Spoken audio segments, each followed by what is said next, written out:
Oh, good evening and welcome to the first meeting of the Isles of Scilly Inshore Fisheries and Conservation Authority for this 2026-27 year. As Chief Officer, I'll deal with this first item on today's meeting, which is the election of chair for this committee. I will then hand over the running of the meeting to the chairman once elected. So in accordance with the procedures, if there are more than two people nominated for any position and there is not a clear majority in favour of one person, then the name of the person with the least number of votes will be taken off the list and a new vote taken. The process will continue until there is a clear majority of votes for one person. Could I now ask for nominations for the election of chair, please? Each nomination requires a seconder. Could I have your nominations, please? I'd like to nominate Andrew Guy.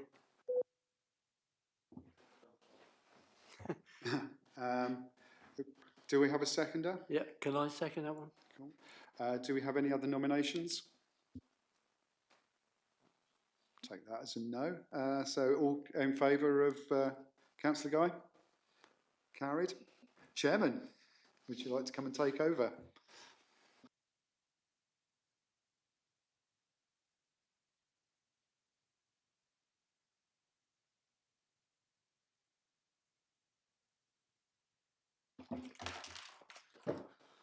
Thank you once again for electing me as your chairman for the ensuing year. I will do my best. I believe this is my 11th year as chair. So, like I said, I will do my best. Thank you very much for nominating me. Agenda item 2 is to elect a vice chair, please. Nominations. Robert. I'd like to propose Tim Alsop. And I'd like to second that. Are there any other nominations? All those in favour of Tim being vice chair? Unanimous. Tim, please come up to the top table.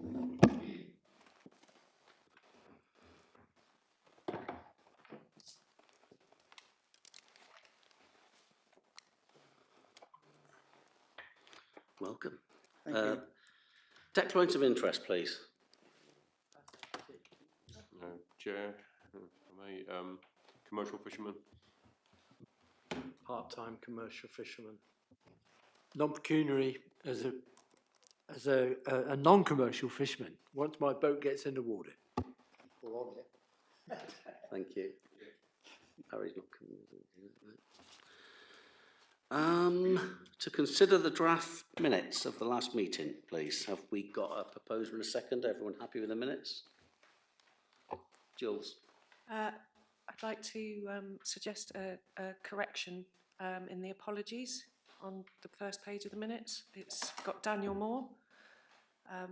Daniel Moore no longer works for Natural England and hasn't for a good few years now, so I don't think he'd have sent his apologies. No problem. So if that could be removed. We can amend that, no problem at all. Thank you. Any other amendments? Propose there a correct record? A seconder? Steve? Those in favour? Carried. Thank you very much. Urgent items. Just got something to mention. I think it's worth mentioning. A little bit disappointing regarding the tuna licences this year. We have made I made a representation about it. We are a land import. There are a lot of tuna in the islands. We had a number of fishermen applying for the licences that were unsuccessful. There have been a couple of debriefs on this issue, but we will carry on to see if there's any way forward with it. So it was just something I wanted to mention. The other thing is, apologies from Harry, but he's online. The boating was the problem. Welcome, Ricky. And we have a new MMO appointment, Emma Stevens. I don't know if she's online or not. No? So we'll have apologies from Emma as well, okay? Jules, did you want to come in? No? Okay, so right, we'll move on to reports requiring a decision, review of the IFCA Constitution version 3, and I'll hand you over to Colin.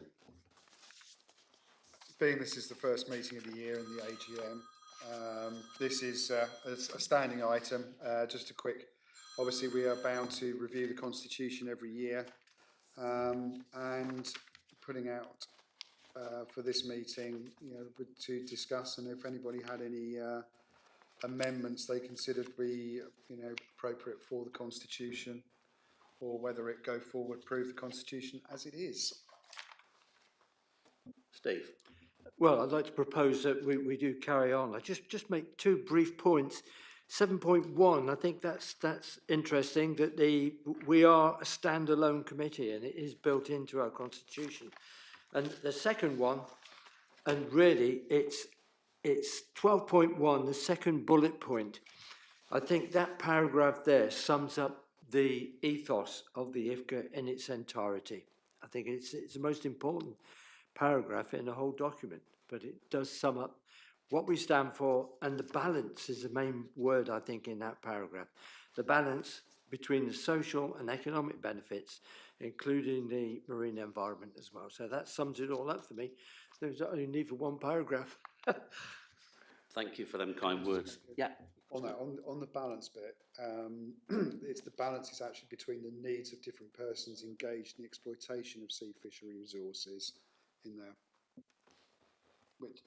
which is the line straight from section 153, which sets out our duties. So just to point out to members, I'm sure you're all aware, but it's a very important document for everyone to read and understand. If everyone's happy with the version 3, we can propose and second it now, and at any time you can always come through the chair and make amendments that we can, but I'm happy with it. But have we got a proposer for them? Steve, a seconder? All those in favour? So that's unanimous, they're carried. Thank you for that, Colin. Agenda item 7, the annual plan. Hand you over to Colin. Me again. So annual plan obviously generally is a little bit late, unfortunately. Apologies for that. But due to some of the issues with full council and budget setting at the end of the last financial year, meant that the annual plan for us this year couldn't be completed till we knew what our levy was going to be with the council. So as I put in this, we are, it sets out the, in line with the available budget, sets out our achievable goals for the years. We probably used to slightly more ambitious targets through annual plans, but I think we're still in a position where we are still trying to consolidate our work streams, etc. So try to make it achievable for us this year, working under sort of slightly different processes. The total revenue budget for this year I've set at 219,780, considerably propped up with Ardell money, which is funding we get through DEFRA for annual funding we've been getting for the last 3 years now. So using that to finance and post and various other works as well. Continue with the 3 main research priorities, spanning different fishery methods. It's a continuation of some and some new ones there. Continuing on our marine protected area work throughout the year, gathering evidence to contribute towards ongoing of the outstanding fishery assessments. Hoping, as expected, that we will be, and I think we are increasing compliance monitoring and enforcement tasking this year. I think we're already well on the way to achieving that. This early on in quarter, well, what are we in quarter 2 now, aren't we nearly?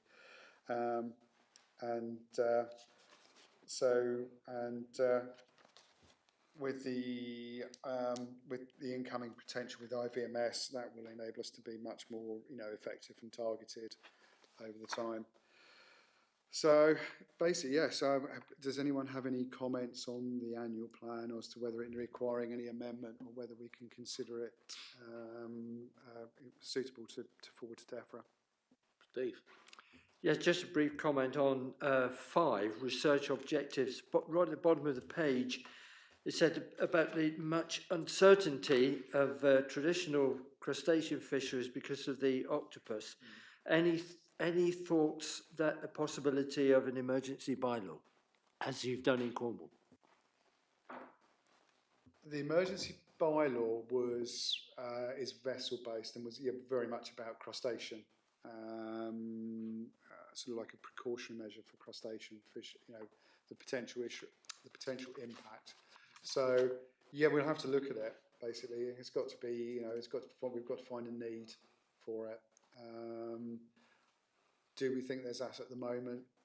It's under review. We're keeping it, you know, keeping catching completely under review at the moment. It does seem to be a little bit of a drop on the octopus catching, but not, yeah. So we'll always maintain, you know, good review of what's going on. Any other questions? No? I'd just like to thank Colin and Ricky for the work they've done on the boat. The boat's been out of the water, all compliance with the Code 3, a few of you might be aware, which there's a lot of work gone into it, and I just appreciate the time and effort from the two guys at the top, so thanks from the chair. Okay. A proposer for the annual plan, please? Yeah. A seconder? No? Those in favour? Thank you very much. Unanimous. The crayfish hatchery, agenda item 8. Colin. This one I think we had discussion of back in December's meeting, I think it was, the proposal where we could look at being the base. Scilly could be the ideal location for a crawfish hatchery, similar sort of lines to the National Lobster Hatchery. I think the main thinking, you know, behind this was that crawfish populations have been known to fluctuate quite greatly over time. As we can see, you know, around 40 years ago, we saw a massive dip. The cause for that is always, you know, there's been quite a lot said about overfishing, but I think there's more to it than that. It's not just not just unsustainable fishing effort. You know, as I've reported in here, you know, there's wider environment issues towards it. Developments in aquaculture have got us to a point whereby crawfish had always been seen to be very difficult to culture due to their rather long larval phase in the water column, which was always seen as a bit of a difficulty, but current, you know, techniques and equipment make it slightly more possible. And the fact that the actual juveniles themselves are in some respects slightly easier to keep and grow on than their blue lobster colleagues, who are quite cannibalistic, whereas craws tend to be slightly more gregarious and don't tend to eat each other quite so much. So, you know, so there are balances there. We were lucky to have that presentation from David Fletcher last year, who is pretty much, I would say, the lead in Britain in terms of culturing crawfish. And I think, you know, what we're looking at is a facility here that sort of ticks many boxes. It's providing, you know, an ability to ranch crawfish to release, and genetically, you could say genetically appropriate stock, because I think we would source them locally, and any juveniles grown on in the facility could be released here. It becomes an attraction for the islands as well. It becomes you know, something where the fact that it's there, that its interest could generate some cash, you know, generate some income, and also become a centre of excellence in terms of research into culturing and potentially being able to supply other areas with larvae, much as the hatchery does. So it is moving forward. I think we're at a point now, I would suggest, where we're probably looking to expand the number of organisations and people involved to see if we can finally, you know, to make it happen. Robert and I, we had the fortune to meet with the chairman, didn't we, of Fishmongers Companies Charitable Trust a few weeks ago, and they seemed very interested in the whole idea of it, didn't they? So you know, we're on the way to doing that. So I think we, as I say, Scilly, you know, presents itself as an ideal location for this. Access to good water, which is always, you know, which is paramount in any aquaculture system. And I think there may be some concerns within the local industry that this could be seen to be competitive, because there was a mention of growing them on to a size where you could crop them prior to what would be considered to be the minimum conservation reference size. But I don't think that's appropriate here at all. This would purely be a facility for growing on larvae to a point where they could be released, not anything that would be what could be considered a competition to the wild capture market. So I think, yeah, so I think in terms of this, the recommendation is, you know, be good for the authority to maintain its involvement with this, and sort of trying to push it forward to hopefully a successful conclusion. I don't know if anyone else has any comments on it. We'll have Tim first, please, Jeff. Yeah, and whether this helps, you probably know this already, but we have been listing and monitoring where crawfish and their size have been between us and the people on the boat. We've been asking people to come back and see how many crawfish they've seen and what size they are. And there's a slight conclusion that it's probably a little bit early, but we're coming to.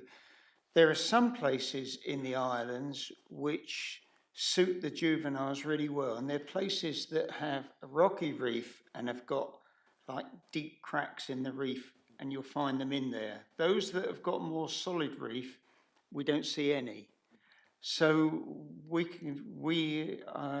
having talked to Izzy, her business, but we can obviously continue that and focus on that, so that you've got an idea of if that comes about. That's brilliant. No, thank you. No, it's been really useful what Izzy's been doing so far. It's great.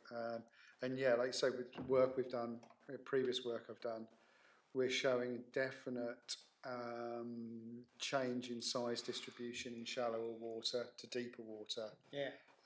And also, I think if you noticed with wrecks, boilers are very good habitat for juvenile crawfish. Boiler tubes are really good. I've got some great video we got with an ROV of boiler tubes and several sets of antenna poking out of them. So.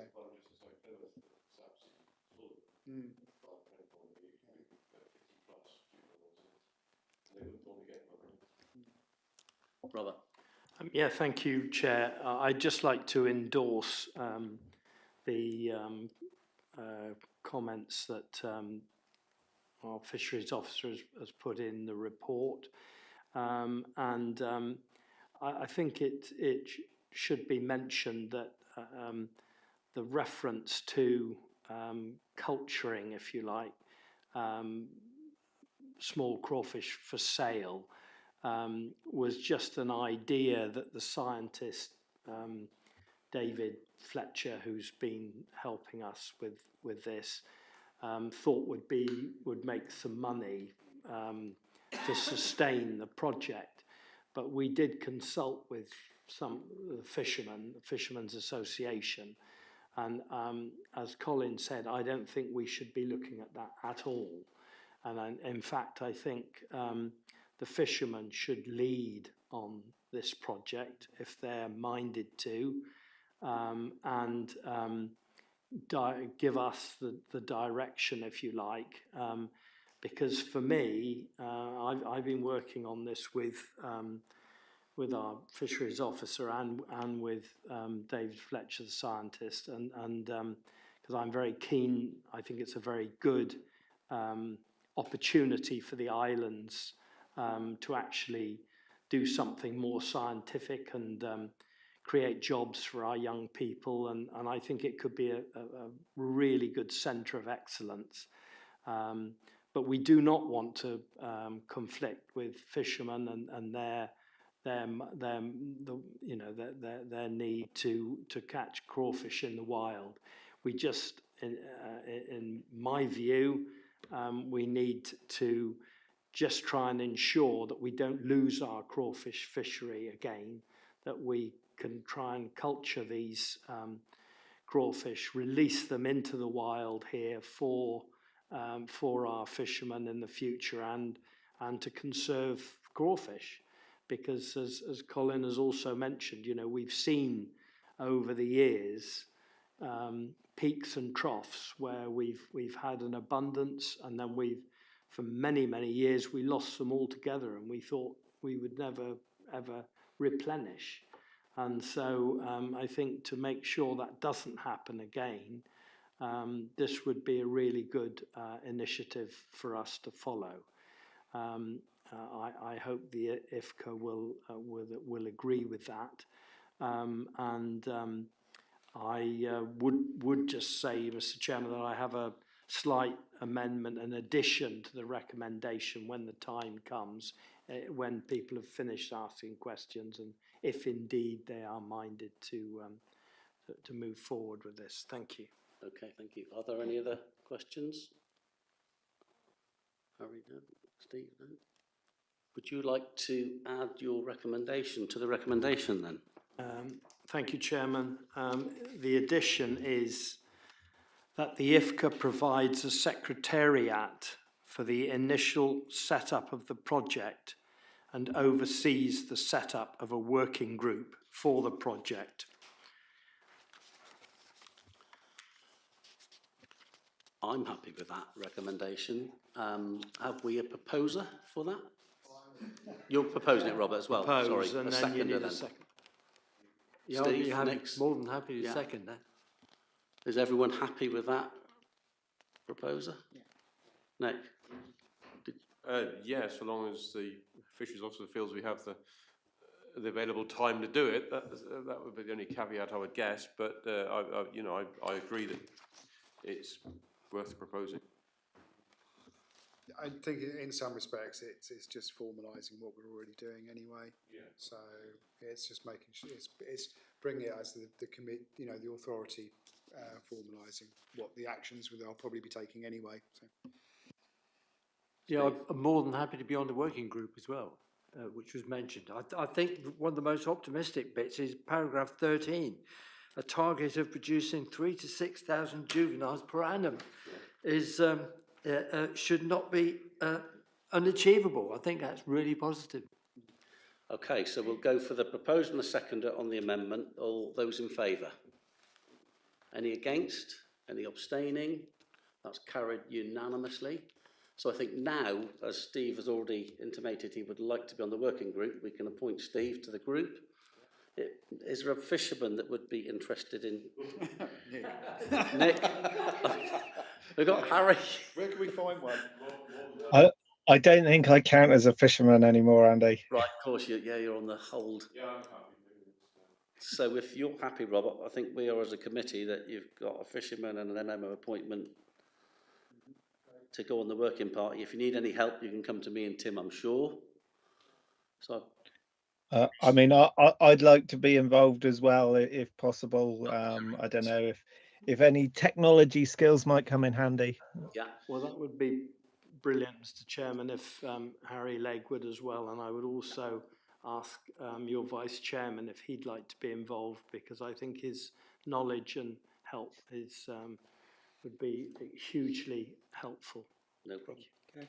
And if you need any help from the Duchy of Cornwall, I'm happy to talk to the powers that be. Okay, so that's carried. Thank you very much for that one. That was a good one. Number 9, the Chief Officer's report. That's the last report of the evening, so hand you over. Me again, you lucky folk. So yeah, this is just a quick roundup of sort of like since the last meeting. So yeah, so as was noting there, we've had a sort of like a fairly uninspiring start to the season, really, isn't it? We've had poor weather, which hasn't really done much good for us, has it? Or should we say unsettled and with infrequent good weather. So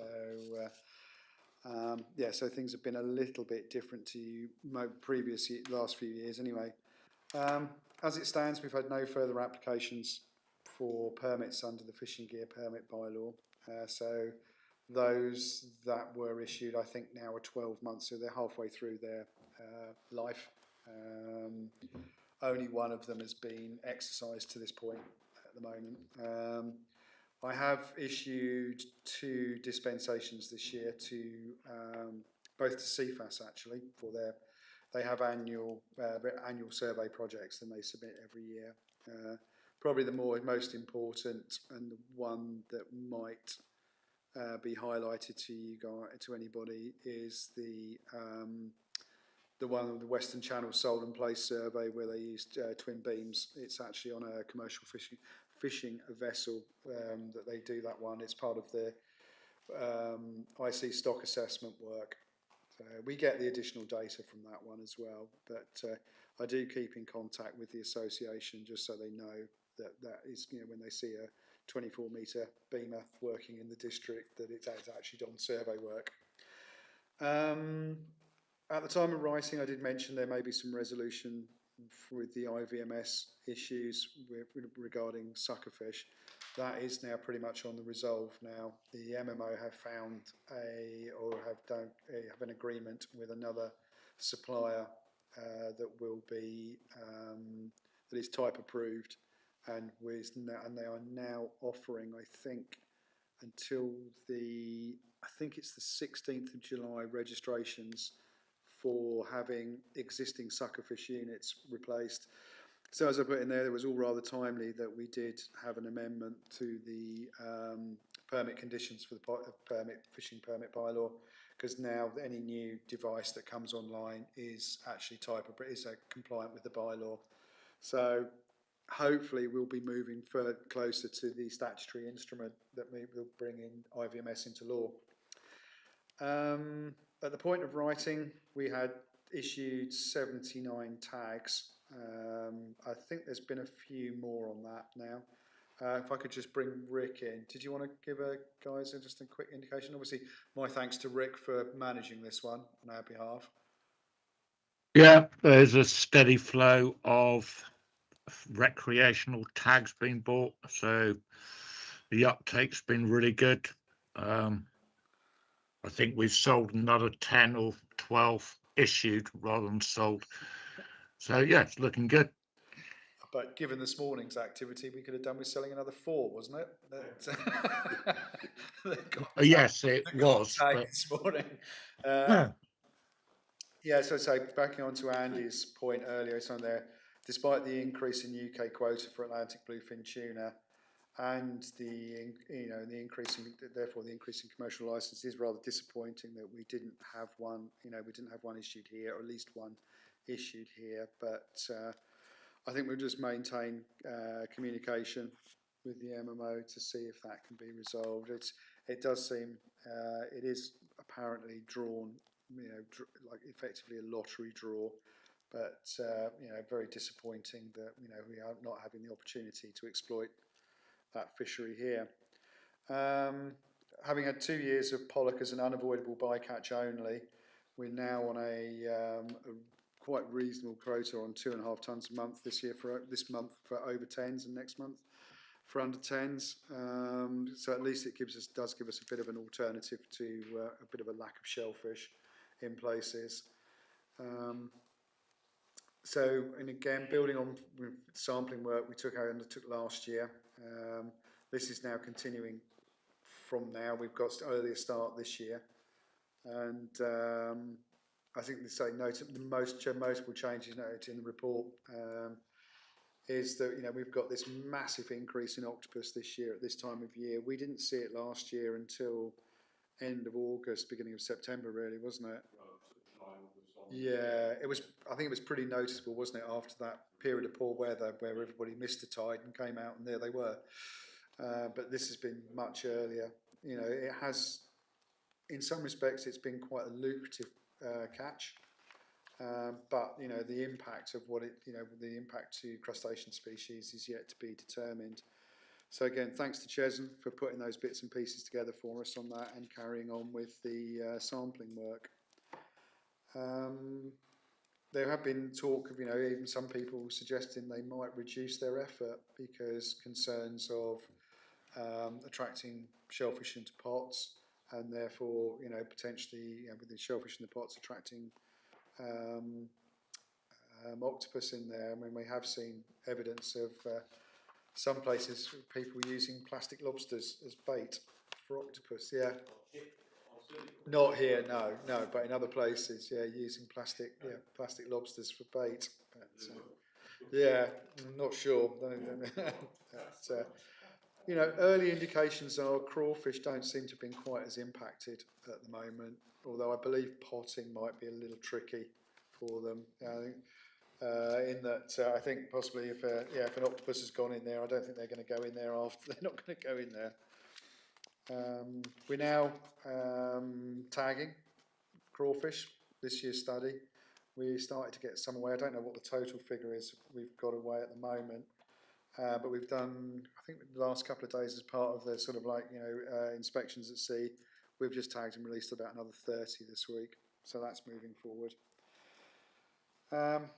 Obviously looking to increase that and get a good widespread. Now the fishery has actually started, and as you know, if you saw the flyer, we are offering a small reward at the end of the year for tags to be reported to us.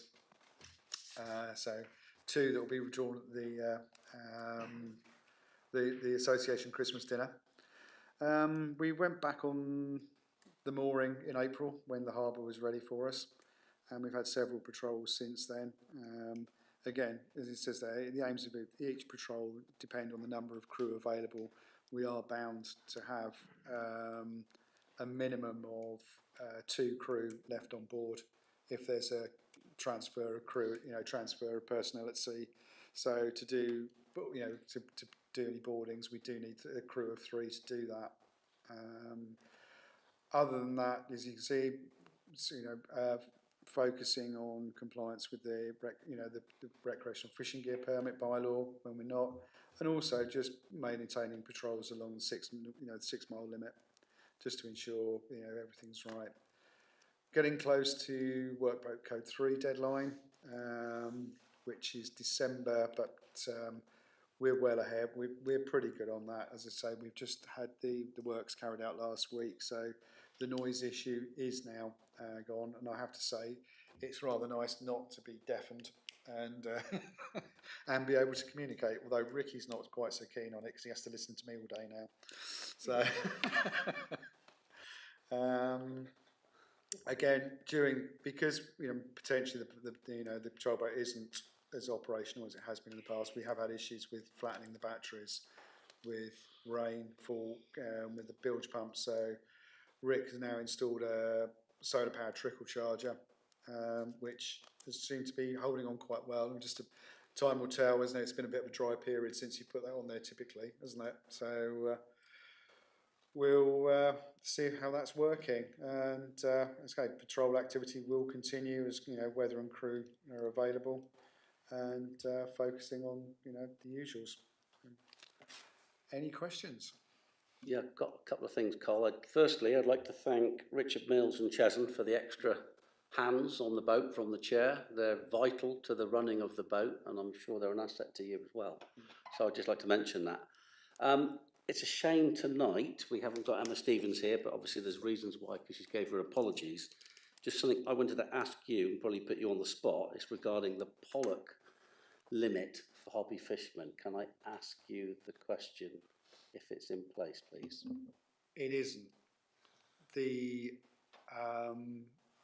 intention or the desire was that it should have been in place by 1st of June to set that limit, but it's not in place at the moment, and I was expecting that question. So I did a bit of research, and it seems that we're looking at the end of this year before it's in place. Okay. So yeah, there's no restriction for recreational fishing for pollock at this time.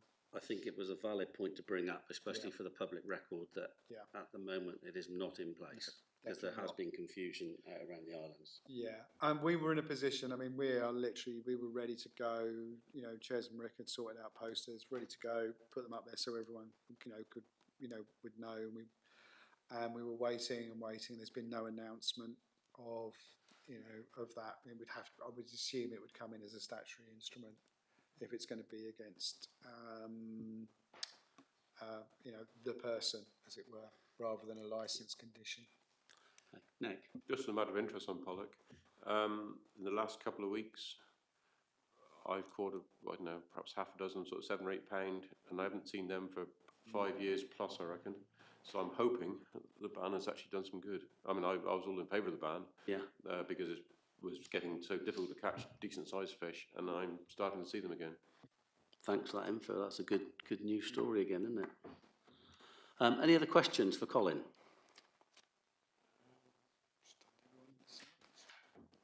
I don't know if it's relevant really, but are there any boats from outside of Scilly fishing inside ours, other than Dick in the Britannia that we know about? Is the big yellow one undersized for us? There is one vessel that has underwent shortening over the winter. There is one vessel that underwent shortening, basically, yeah, and it's now, I have seen, they've sent me the certificate of registry, so they can. I don't believe they have fished, but they can fish in the district. They will be under the size set out in the bylaw. Okay. Any other questions? So all that does is remain for me to say I will close the meeting at 6:37. Thank you all for attending, and the next meeting will be in September. Thank you all very much. Thank you, everyone.